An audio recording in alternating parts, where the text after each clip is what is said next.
পৃথিবীর সকল দক্ষতার মধ্যে মোস্ট ফাইন্যান্সড ইম্পর্টেন্ট দক্ষতা হচ্ছে পাবলিক স্পিকিং।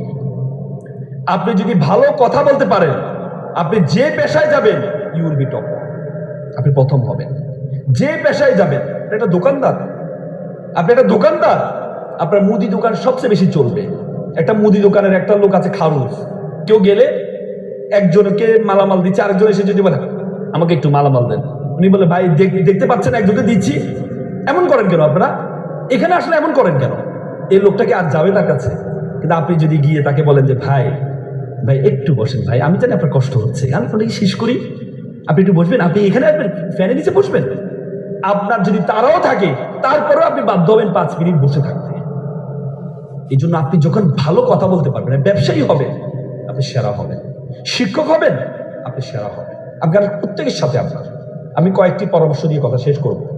পাবলিক স্পিকিং জন্য সবচেয়ে গুরুত্বপূর্ণ হচ্ছে কনফিডেন্স, আত্মবিশ্বাস। সবচেয়ে গুরুত্বপূর্ণ হচ্ছে আত্মবিশ্বাস, মানে নিজের উপর চরম বিশ্বাস থাকতে হবে। আপনি যখন এখানে দাঁড়াবেন, আপনি এখানে দাঁড়িয়ে যদি চিন্তা করেন, দেখেন আমরা প্রত্যেকে ঝগড়া পারি। বললেন না আমরা বোনরা মাত্র একজন আসছে, কিন্তু বোনরা হচ্ছে বলে যে ঝগড়া কাজের অঙ্গ, একসুতে গাথা, ঝগড়া না হলে সকল কাজ বৃথা, আমরা বলি না? কিন্তু বোনরা যখন এই বোনদেরকে ঝগড়া করে, সেম তাকে যদি বলি আপনি যে ঝগড়াটুকু করেছেন, এই ঝগড়াটুকু স্টেজে এসে করেন তো, তখন তিনি পারেন না। না পারার কারণ কি জানেন? কারণ তিনি যখন ঝগড়া করছিলেন, তখন তিনি যার সাথে ঝগড়া করছিলেন ওনার মাথার মধ্যে সেট হয়ে আছে আমি ওনার চেয়ে বেশি জানি।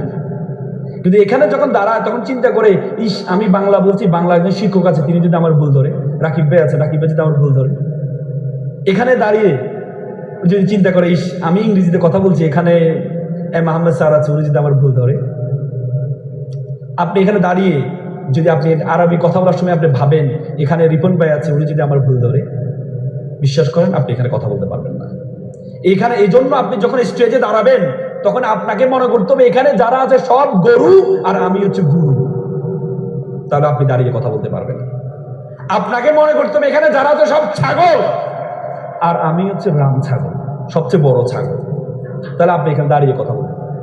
এজন্য প্রথম যেটি লাগবে সেটি হচ্ছে কি? আত্মবিশ্বাস। দ্বিতীয় হচ্ছে আপনার যেটি লাগবে logical, have to be logical, information. You have to gather the information, তথ্যবিহীন আপনি এখানে দাঁড়িয়ে কথা বলতে পারবেন। আপনি যখন পাবলিক স্পিকার হবেন, আপনি তখন ঢালাওভাবে তথ্য দিলে হবে না। আপনাকে যদি বলে ঢাকা শহরের মূল সমস্যা কি, আপনি যদি বলেন ঢাকা শহরের মূল সমস্যা জ্যামের মূল কারণ কি, আপনি এখানে দাঁড়িয়ে যদি বলেন জ্যামের মূল কারণ হচ্ছে যত্র পার্কিং, তাহলে হবে না। আপনি এখানে দাঁড়িয়ে বলতে হবে, ইনফরমেশন দিতে হবে যে আপনি জানেন একটা শহরের আদর্শ শহর হওয়ার জন্য রাস্তা প্রয়োজন হচ্ছে 25%, কিন্তু আমাদের শহরে তার আয়তনের মাত্র 7% রাস্তা আছে। যতক্ষণ পর্যন্ত 25% না হবে, ততক্ষণ পর্যন্ত ঢাকা শহরের জ্যাম যাবে না। এটি হচ্ছে পাবলিক স্পিকার। আপনাকে তথ্য দিতে হবে। আপনাকে বলতে Jack of trade master of নান। আপনি কোনো কিছুর মাস্টার হবেন না, কিন্তু প্রত্যেকটা বিষয় আপনাকে জানতে হবে। এখানে দাঁড়িয়ে যদি বলেন আপনি আমাকে কি বলছেন, আমি তো আর্টসের স্টুডেন্ট, আপনি আমাকে গ্রিন হাউস ইফেক্ট সম্বন্ধে কেন প্রশ্ন করছেন, তাহলে হবে না। পাবলিক স্পিকার আপনাকে সব জানতে সংশয় হইতে হবে, আপনাকে তথ্য। তৃতীয় যেটি লাগবে logical, have to be logical. আপনাকে লজিক্যাল হইতে হবে, যুক্তিবাদী, যুক্তির মধ্যে শুদ্ধতম প্রকাশ থাকতে হবে আপনাকে। একবার একটা ইসলামী স্কলারকে প্রশ্ন করা হয়েছিল, আচ্ছা আপনারা বলেন তো ইসলাম, আপনারা তো বলেন যে ইসলাম ধর্ম একটা ইউনিভার্সাল রিলিজিয়ন। ইসলাম ধর্ম যদি ইউনিভার্সাল রিলিজিয়ন হয়, তাহলে আপনারা মক্কা শহরে হিন্দুদেরকে ঢুকতে দেন না কেন? Is it a violation of universality? তো তিনি বলছেন আচ্ছা ঠিক আছে, আচ্ছা আপনি কোন দেশের নাগরিক? বলতে আমি বাংলাদেশের নাগরিক। আচ্ছা আপনি বাংলাদেশের নাগরিক হিসেবে আপনি বাংলাদেশের সব জায়গায় যেতে পারেন? না আমি তো যেতে পারি। বলতে ক্যান্টনমেন্টে যেতে পারেন? না ক্যান্টনমেন্ট যেতে পারি না। বলছে কেন যেতে পারেন না? তারা ঢুকতে দেয় না। তাহলে আপনি তাদের বিরুদ্ধে মামলা করেন, you can suit against him, যে আপনাকে কেন ঢুকতে দেয় না? কারণ you are citizen of Bangladesh, you have right to enter and exit every place of Bangladesh. তাহলে আপনি কেন ঢুকতে দেন? তারা আপনাকে ঢুকতে দিচ্ছে না। তখন বলছে না এটা করা যাবে না। তো তিনি বললেন ক্যান্টনমেন্টে তারাই ঢুকতে পারবে, তারা দেশের জন্য জীবন দিতে পারবে। মুসলমানদের জন্য একটি ক্যান্টনমেন্ট হচ্ছে মক্কা শহর, মক্কা শহরে তারাই ঢুকতে পারবে যারা ইসলামের জন্য জীবন দিতে পারবে। It's a principal of logic, এটা ইথিক্স অফ লজিক। একটা নাস্তিক প্রশ্ন করেছে, আচ্ছা আপনি আমাকে দুটি প্রশ্ন উত্তর দিতে বললে আমি আপনার ইসলাম মেনে নিব। আমি যেটা দেখি না সেটা বিশ্বাস করি না, আমাকে দেখাইতে হবে, তাহলে আমি বিশ্বাস করবো, আল্লাহকে বিশ্বাস করবো। দ্বিতীয় হচ্ছে আপনারা বলেন শয়তান আগুনের তৈরি, তো শয়তানকে নাকি জাহান্নামে আগুনে জ্বালাবেন, তো আগুনের তৈরি শয়তানকে আগুনে জ্বালাবে তো সে তো শক্তিশালী হবে, তাকে কেন আপনারা আবার আগুনে জ্বালাবেন? তখন তিনি কি করলেন, তাকে ইট দিয়ে একটা বাড়ি দিলেন। এই তো নিচে দেখলেন, এই তো আপনাদের মুসলমানদের সমস্যা, আপনার না পারলে হয়তো ইট দিয়ে বাড়ি দেন, আর না হলে বোমা মারেন। বলছে আপনি কি ব্যথা পেয়েছেন? অবশ্যই ব্যথা পেয়েছে। কোথায় পেয়েছে? এখানে পেয়েছে। দেখান তো ব্যথাটা। ব্যথা কি দেখানো যায়? ব্যথা তো অনুভব করা যায়। তো তিনি বলে, একটু আগে আপনি বললেন যেটা দেখেন না সেটা বিশ্বাস করেন না, আপনি এটা কিভাবে করলেন? বলছে আপনি কি আসলে ব্যথা পেয়েছেন? অবশ্যই ব্যথা পেয়েছি। ইটটা কিসের তৈরি? মাটির তৈরি। আপনি কিসের তৈরি? মাটির তৈরি। আরে ভাই, মাটিকে মারলাম, মাটি তো শক্তিশালী হওয়ার কথা, আপনি ব্যথা পাবেন কেন? আপনি ব্যথা পাবেন কেন? It's logic, it's the principal of logic, it is ethics of logic. আপনি লজিক্যাল হতে হবে। চতুর্থ যে ইম্পর্টেন্ট সেটি হচ্ছে আপনাকে আই কন্ট্যাক্ট থাকতে হয়। Is very important eye contact. এখানে যখন দাঁড়াবেন, আপনি যদি উপরের দিকে তাকিয়ে কথা বলেন, একবার মনে আছে নটরডেমে একটা জাজমেন্ট করছিলাম, একটা ছেলে উপরের দিকে তাকিয়ে এমন ভাবে বক্তব্য দিল, আমরা সকলে তাকে মার্কস বেশি দিলাম। আমরা বাজি প্রতিবন্ধী ছেলে, এত সুন্দর করে বক্তব্য দিল। এরপরে বিপরীত পক্ষে এসে আপনারা কিভাবে তাকে এই দিলেন, তার তো আই কন্ট্যাক্ট ছিল না। সে তো প্রতিবন্ধী একটা ছেলে, এত ভালো বক্তব্য দিয়েছে। বলছে না, সে তো প্রতিবন্ধী না। পরে আমরা জানতাম সে প্রতিবন্ধী ছিল না। Eye contact is very important. আমাদের মনে আছে, আমরা একবার সূর্য সেন হল ভার্সেস, আমি ঢাকা বিশ্ববিদ্যালয়ের ছাত্র ছিলাম, সূর্য সেন হল ভার্সেস রোকেয়া হলে একটা ডিবেট ছিল। ডিবেট ছিল রোকেয়া হলে। মেয়েদের হলে ছেলেরা যেতে পারে না, ছেলেদের হলে মেয়েরা যেতে পারে না। তা আমরা ডিবেটাররা যেতে পারতাম সেখানে। মেয়েরা সকল দর্শক, ছেলেরা মেয়েরা বিতর্ক করবে। তা আমার সাথে আমার একটা বন্ধু, সে মানসা থেকে পড়াশোনা করে আসছে, সেও পাঞ্জাবি পরে গিয়েছে। তো হুজুর যখন বিতর্ক হতে দাঁড়াইলো, বিপরীত পক্ষ থেকে একজনে তাকে চোখ মেরে দিয়েছে। চোখ মারা দিয়েছে, সে এমন জ্বালাময়ী ভাষণ দিল, সবাই তো অবাক। কিরে, আমরা তো অবাক, এত ভালো ভাষণ সে কিভাবে দিল। একটু পরে ওই মেয়েটা যখন বিতর্ক করতে দাঁড়াইলো, আমার বন্ধু তার চোখ মেরে দিচ্ছে। চোখ মাইরা সে টেবিলে নিয়ে মাথায় এভাবে তাক করেছে। আমরা বন্ধু কি হয়েছে? কুতিবা আলাইকুমুল কিসাস, মানে আল্লাহ বলছে কি প্রতিশোধকে ফরজ করেছে। আমি ঘটনা ঘটাই দিচ্ছি। কি হয়েছে? সে আমার চোখ মারছে, আমি মেরে দিচ্ছি। এ মেয়ে আর কথা বলতে, মেয়ে দাঁড়ায় শুধু 5 মিনিট 3 মিনিট শুধু মুখ নাড়াচ্ছে, কোনো কথাই আসে না। তার কথা হচ্ছে যে আমি বোরকা পরি না, একটা ছেলেকে আমি চোখ মারতেই পারি, কিন্তু একটা হুজুর কেন আমাকে চোখ মারতো? একটা হুজুর কেন আমাকে চোখ মারতো? ওইটার কারণে আমরা জয়লাভ করছিলাম। এই জন্য eye contact is very important. আপনি যখন তাকাবেন, তখন কিসের দিকে তাকাবেন? তখন কিসের? কপালের দিকে তাকাবেন, কপাল। কারণ আপনি যখন চোখের দিকে তাকাবেন, ইনিশিয়াল বিতর্কিক হলে, ইনিশিয়াল পাবলিক স্পিকার হলে, কেউ যদি এভাবেই করে কি বলে, তখন কিন্তু আপনার কনফিডেন্স লেভেল লো হয়ে যাবে। এই জন্য আপনি তাকাবেন কোথায়? কপাল। কপাল না কপাল। কপাল কোনটা বলেন তো? কপাল গাল। কবি একবার লিখছে না, কপাল খানি ভিজে গেল 2 নয়নের জলে। মানে লেখার কথা ছিল কপাল খানি ভিজে গেল 2 নয়নের জলে। লিখি বলছে কপাল খানি ভিজে গেল 2 নয়নের জলে। কবি মানুষ একবার লিখলে তা কাটতে পারে না, তখন লিখছে পা দুখানি বাঁধা ছিল গাছের ঢালে। তার মানে আপনারা যখন তাকাবেন, তখন কোথায় তাকাবেন? কপালের দিকে। যখন যত টিপি করো, কোনো লাভ হবে না। পঞ্চম যেটি ইম্পর্টেন্ট পাবলিক স্পিকের জন্য, সেটা হচ্ছে body language. Is a very important. Body ল্যাঙ্গুয়েজটা আপনি কিভাবে রাখবেন? আপনি ডায়াসে দাঁড়িয়ে, অনেকে দেখবেন ডায়াসে দাঁড়িয়ে এভাবে থাকে, মানে শুয়ে যাবে সে ডায়াসের উপরে। আমি ওই দিন একটা টক শোতে দেখছিলাম, ডাকশোতে যারা ইলেকশন করছে, সে ডায়াসের মধ্যে শুয়ে যাচ্ছে মনে হচ্ছে। তার মানে আপনারা যখন ডায়াসে দাঁড়াবেন, তখন হাতটা কোথায় রাখবেন? আবার অনেকে দেখবেন যখন ডায়াস থাকে না, হাতটা নিয়ে বিপদে পড়ছে, হাতটা কোথায় রাখবো? আল্লাহ যদি হাতের মধ্যে স্ক্রু সিস্টেম করে দিত, তাহলে হাতটা ঘুরে পকেটের মধ্যে রেখে দিতাম। মানে হাতটা নিয়ে বিপদে পড়ে যায়। এইভাবে কি যে করে আল্লাহ না। যখন ডায়াসে দাঁড়াবেন, তখন এইভাবে দাঁড়াবেন, একবারে আপনার বডিটা সোজা থাকতে হবে। আর যেখানে দাঁড়াবেন, তখন এক হাতে আপনার থাকবে। আবার আপনার সেইভাবে এভাবে দেখাবেন না। আমাদের কিছু হুজুর আছে, দেখুন ওয়াজ করার সময় আমি আল্লাহকে এত বেশি ভালোবাসি বলে সব মাইকটা ঘুরে নিয়ে চলে যাবে। এটাকে বডি ল্যাঙ্গুয়েজ মানে। বডি ল্যাঙ্গুয়েজটা হচ্ছে আপনার শব্দ চয়ন হবে আপনার অবস্থার আলোকে। কারণ আমরা যখন পড়ি, আমরা যখন করি, তখন দন্তস্ব নিচে যখন ব হয়, এটাকে শ্বাসাঘাত করতে হয়। যেমন আপনি স্বপ্ন দেখেছি, আমরা স্বাধীন জাতি। আপনি যদি আমার মাথার উপর একটা বজ্রও পড়েছে, আপনাকে বজ্রও দেখাইতে হবে না। আপনি যদি বজ্রও পড়েছে, তাই দেখাইতে হবে। এই জন্য আপনাকে কথার ভঙ্গিমাটা থাকতে হবে। সেটা সর্বশেষ গুরুত্বপূর্ণ, যেটি হচ্ছে ভোকাল, কণ্ঠস্বর। কোনটা কোন ঢঙ্গে বলে, ইটস ভেরি ইম্পর্টেন্ট। কোনটা কোন ঢঙ্গে।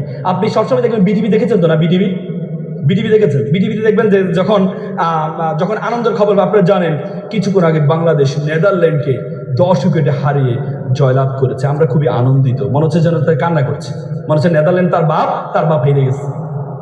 আবার দেখবেন আনন্দের খবর, শোকের খবর সব একই স্টাইল। আবার দেখবেন কিছু রেডিও আছে, ডিজুইস মার্কেট রেডিও, হ্যাঁ কিছুক্ষণ আগে আপনারা জানেন আমাদের মাননীয় প্রধান উপদেষ্টা মারা গেছে, আমরা খুবই শোকাহত, হায় আল্লাহ, কি বলে, মানে মনে হচ্ছে যেন সে খুব আনন্দিত। না, যেটা যে ঢঙ্গে সেটাকে সে ঢঙ্গে বলতে হবে। আপনি যখন বলবীর বলবেন, বলবীরের ঢঙ্গে বলতে হবে। যদি বলবীরের ক্ষেত্রে যদি আপনি বলেন বলবীর বল উন্নত মম শির শিরনিহারি আমারই নত শিরই শিকড়ি বাধ্য, মনে হচ্ছে যেন বিদ্রোহী কবিতাটাকে আপনি কি শেষ করে দিলেন একবারে।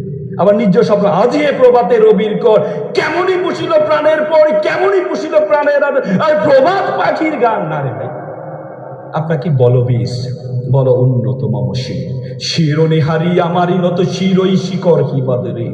বলবীর আমি চির উন্নত মম শির, আমি চির দুর্বার দুর্বিনীত নৃশংস, আমি সাইক্লোন, আমি ধ্বংস। বলবীর।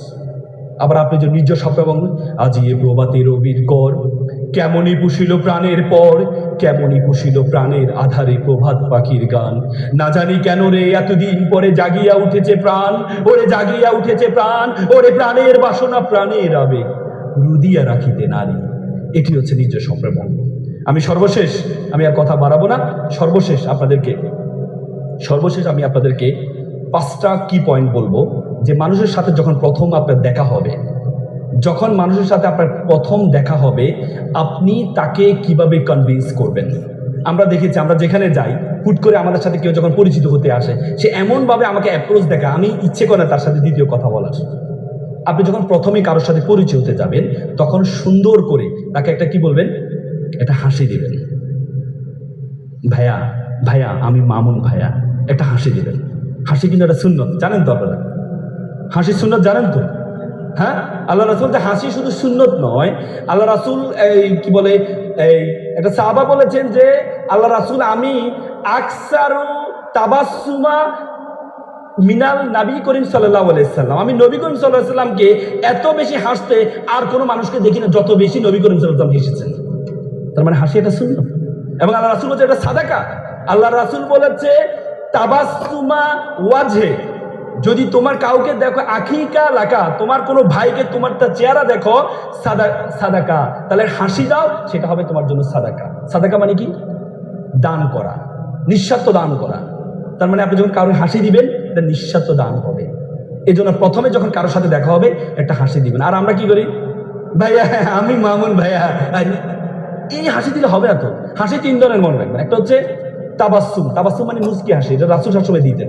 আরেকটা হচ্ছে কি দেখ মানে হচ্ছে দাঁত বের করে হাসা কিন্তু আওয়াজ হবে না, এটাও দেওয়া যায়।